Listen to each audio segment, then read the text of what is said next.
napag-uusapan namin yung school. Magpa-patch daw si Kuya. Bakit? Kuya Steve niya. Pero si Kuya Steve, ano pa rin sa pagka-engineer.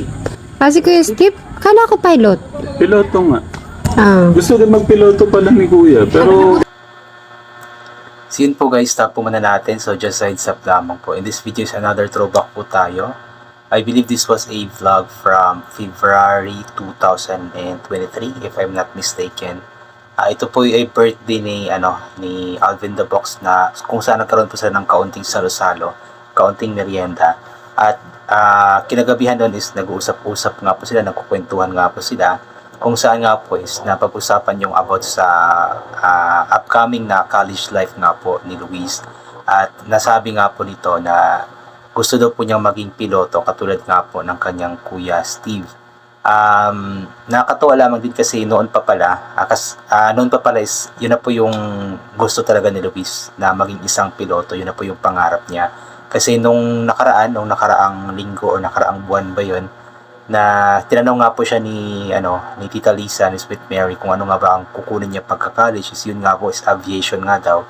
So gusto nga daw po niya maging isang piloto. So ibig sabihin ay hindi nagbabago yung gusto ni Luis kasi 2 years ago yun na po talaga yung gusto niya maging isang piloto until recently 2025 is yun po talaga yung gusto niya, piloto. At sa mga hindi po nakakaalam yung yung pagiging isang commercial pilot po or isang piloto po, aircraft pilot, ganun po, ay isa po to sa matatawag po natin na may pinakamalaking or highest paid na job po sa Pilipinas sa kasalukuyan.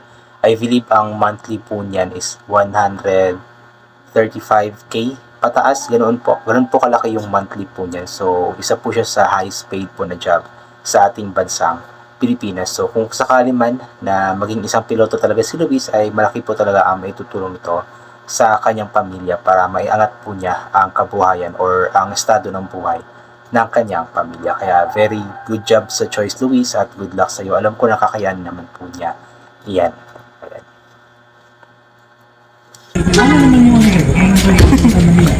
Higa lang ako. Hayay ang buhay ni Luis. Hindi mo ako mag-UP eh. piloto ka ba? Ano talaga yung behind the scene natin? Ang galing mong sumipat. Doon pala ako pagbaba. Ano kayang ginagawa ng apat na yun? Nagre-reminisce kami ng Yung mga dati. Tapos, napag-uusapan namin yung school. Magpa-patch daw si Kuya. Bakit? Kuya Steve niya. Pero si Kuya Steve, ano pa rin sa pagka-engineer. Kasi Kuya Steve, kala ko pilot. Piloto nga. Ah. Gusto din magpiloto pala ni Kuya. Pero, Di ba ganyan edad talaga, Mil? magulo pa. Oo. Pero mga... O diba, sabi nga po nila na sa ganong edad pa po is medyo magulo pa nga po yung pag-iisip at siguro may changes pa. Pero pagkalipas ng 2 taon since ng vlog na iyan or mahigit 2 taon, is hindi pa rin po nagbabago yung gusto ni Luis na maging isang piloto. But we are not sure pagdating ng college, mga ilang buwan magka-college na po si Luis, ay di ko alam kung mag-change. So possible na mag-change, but malaki po yung chance na hindi mag-change since noon pa man is yun na po talaga yung gusto ni Luis na maging isang piloto. Mga 2 years pa malalaman na natin. Magbabago pa yan. Parang si Mika lang din. Saan napag-uusapan namin? Ito mo, flight stewardess. Oh, Ngayon, tumayo masyado. gusto doktor Oo nga. ng aming Ate Mika. Napag-uusapan namin yung paano pagka-college na, sabi ko. Isang araw lang hindi ko sila makita, nadulumba yung puso ko. Ay, oo nga. Anong gagawin mo niyan? Palaga pag ganun. Siguro, kada linggo nando kami nila Nanay Jack sa Manila. Sasama niyo ako behind the scene. Tapos hindi ko ma-imagine, kumarin nandun na sila. Si Kuya Steve nila sinasampahan sa gate. Paano kaya sila? Yung nga, no? Ano pa sila? Famous. Oo nga. Ay, mag-mask na rin din sila. Napanood mo ba yung The Green Mask? Bibili tayong Green Mask. Possible nga po na pagkaguluhan si Luis dun sa university or sa college school na kanyang papasukan since alam naman po natin na artistahin po talaga ang batang ito. At alam ko na may mga kabataan pa din po talaga na nanonood ng mga charity vlogs katulad nga po ng channel ni Tekram. So possible na napanood nila si Luis at makilala po nila si Luis kung sakali man. Bakit? First po, wala po yung test. Oh. Wala po lang isa. Sige sa'yo. Kailangan daw po yung test after daw po lang. Pagtanggal daw po. Para hindi masyado mainit. Sobrang nakapagod. Di ba kayo? After eh. Dami pa naman na. Excited na ako sa ano nila. Ano? Eh, paano kami? Sa prom nila, excited ako. A-attend ka din? Hindi ko, gusto ko nga bantayan, bawal daw. Eh baka sabi ko, pumili yung mga ano, dapat, Ay, sa lang, di ba pwede kami doon? paano nga ako? I believe parang nakapasok po si Tekram doon kasi meron siyang vlog diba noong J's prom nga po nila Luis na andun nga po si Tekram, nakapag-video po siya, although hindi siya buong event na video, pero parang nakapasok po si Tekram doon at nakapag-take nga po ng some videos and some photos. Nagpapacheck-in ako. Ah. Tumawag si Tita Jo para sana doon nakabantay kami doon. Wala na daw. At saka kahit ano, fully book na. Nagpapaano Eh, di kahit mag-video lang, wala. Oy, ano fit pa naman yan, yan. Mate? Kaya siguro doon na lang kami live pagka-10. Ay, kasama ako, live pala. Behind the scene. Oo. Hindi tayo nagkaibigan.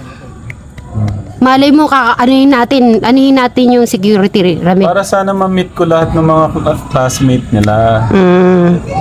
Kasi nung birthday, sino bang by birthday nun? Ikaw, anak, no? Ano ba? Sino ba yung sinabi? Sabi ko, dalhin yung mga kaibigan, yung classmate.